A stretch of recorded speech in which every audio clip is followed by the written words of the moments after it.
नमस्कार। आज हम बात कर रहे हैं भानगढ़ किले की।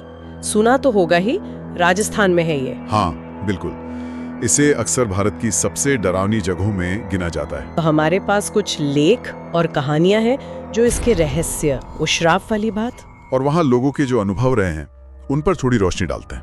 आज हम इन्हीं स्रोतों को थोड़ा खंगालेंगे। मतलब राजकुमारी रत्नावती और वो तांत्रिक सिंघिया की कहानी है ना। हाँ, वो सबसे मशहूर है।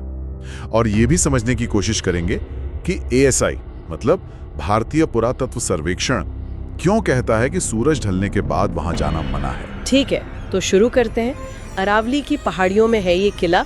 अब तो खैर खंडर ही है। बिल्कुल, लेकिन सबसे पहले जो नजर जाती है वो ASI का बोर्ड है। हाँ, वो चेतावनी वाला बोर्ड, जिस पर साफ साफ लिखा है सूर्यास्त के बाद प्रवेश वर्जित है। ये अपने आप में थोड़ा अजीब है ना, मतलब सरकारी चेतावनी। हाँ, कुछ स्रोत कहते हैं कि शायद ये बस सुरक्षा के लिए हो। खंडर हैं, जंगली जानवर हो सकते हैं। लेकिन ऐसी जगह पर जिसकी पहचान ही भूतिया कहानियों से जुड़ी है, ये चेतावनी थोड़ा और रहस्य बढ़ा देती है। सही का। और इन्हीं कहानियों के बीच में है वो श्राप वाली कथा। राजकुमारी रत्नावती और तांत्रिक सिंघिया।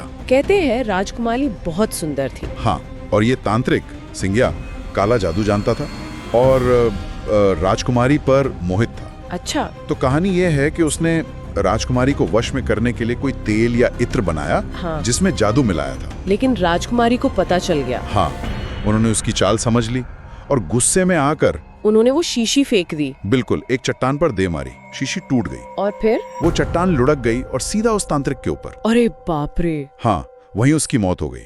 लेकिन मरते मरते उसने श्राप दे दिया। क्या श्राप दिया? कि भानगढ़ में कोई चैन से नहीं रह पाएगा, सब उजड़ जाएगा, बर्बाद हो जाएगा।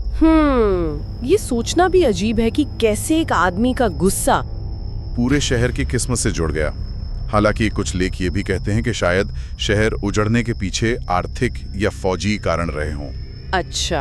हाँ, और ये श्राप वाली कहानी बाद में ज्यादा फैली हो उस वीराने को समझाने के लिए। जो भी वजह रही हो, नतीजा तो यही हुआ कि भानगढ़ खाली हो गया, वीरान। शाही परिवार का भी कुछ अता पता नहीं चला। पूरा शहर खंडहर बन गया। और आज भी सदियां बीत गईं, पर वो जगह हाँ, लोगों को खींचती भी है और डराती भी। बहुत से लोग अपने अनुभव बताते हैं। जैसे क्या सुना है? जैसे अजीब आवाजें आना, कदमों की आहट सुनना जब कोई हो नहीं, परछाइयां दिखना, या फिर अचानक से ठंड लगना। बिल्कुल। एक किस्सा तो काफी मशहूर है, दिल्ली के कुछ लड़कों का। अरे हाँ, सुना है मैंने भी। वो रात में किले के पास रुके थे शायद। हाँ, डेरा डाला था। कहते हैं रात में अजीब खुरचने की आवाजें आने लगी और फिर उसकी टॉर्च अचानक बंद हो गई और उसे लगा जैसे किसी ने गर्दन पे ठंडी सांस छोड़ी हो। उफ।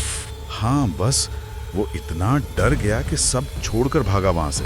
ये वाकई रोंगटे खड़े करने वाली बात है। पर यहाँ ये सवाल भी उठता, जैसा एक लेख में जिक्र है, कि क्या ये सिर्फ माहौल का असर है, डर का? मतलब मनोवैज्ञानिक असर। हाँ, क्योंकि अक्सर ऐसे अनुभव अकेले या छोटे ग्रुप में जाने वालों को ज्यादा होते हैं।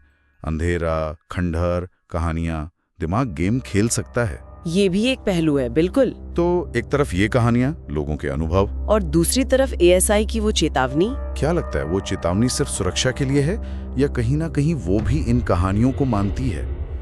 कहना मुश्किल है, स्रोत भी बटे हुए हैं। कुछ कहते हैं सिर्फ प्रैक्टिकल वजह है, और कुछ मानते हैं कि ये चेतावनी खुद ही रहस्य को बढ़ाती है। सच तो ये है कि उस बोर्ड की वजह से भानगढ़ का रहस्य और गहरा जरूर हो जाता है। तो कुल मिलाकर भानगढ़ की कहानी में इतिहास है, लोक कथा है, श्राप है, त्रासदी है। बिल्कुल एक अजीब सा मिश्रण है। और ASI की चेतावनी और लोगों के अनुभव इसे और ज्यादा पेचीदा बना देते हैं। ये सब दिखाता है कि कैसे डर, इतिहास और सुनी सुनाई बातें मिलकर किसी जगह की पहचान गढ़ देती हैं। सही कहा। और अंत में सवाल वही रह जाता है, क्या ये सब सिर्फ मनगढ़ंत है, सदियों पुरानी कहानियां, या फिर वाकई उन खंडरों में सूरज ढलने के बाद कुछ ऐसा होता है जिसे हम समझ नहीं पाते। शायद ये एक ऐसा रहस्य है जिसका जवाब कभी न मिले।